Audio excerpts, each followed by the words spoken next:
તો ખેડૂત મિત્રો, 2025નું ચોમાસું ગુજરાતના પશ્ચિમ જે ભાગ છે કચ્છ અને પશ્ચિમ સૌરાષ્ટ્ર, આ બંગાળની ખાડીવાળી સિસ્ટમ કેમ નથી આવતી? મધ્યપ્રદેશથી રાજસ્થાન ઉપર જઈ રહી છે. ઉત્તર ભારતમાં તો તેનું મેઇન કારણ છે ચોમાસું ધરી ઉત્તરમાં વહી ગઈ છે અને નીચે આવતી નથી. અને કોણ રોકે ભાઈ? પશ્ચિમ રાજસ્થાન અને પાકિસ્તાન અને કચ્છ, આજે પશ્ચિમ ઉત્તર ભાગે બનેલું એક હવાનું દબાણ છે જે ચોમાસું ધરીને નીચે આવતા રોકે છે.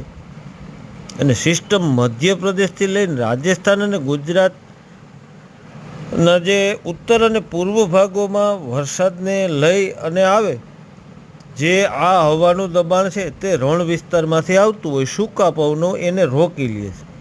આ સિસ્ટમનો જે ભેજ હોય ને એ ભેજને તોડી નાખે અને આગળ આવવા દેતો નથી. હવે એકાદ બે દિવસમાં આ હવાનું દબાણ નબળું પડે એવી આશા છે અને રેડા ઝાપટા ચાલુ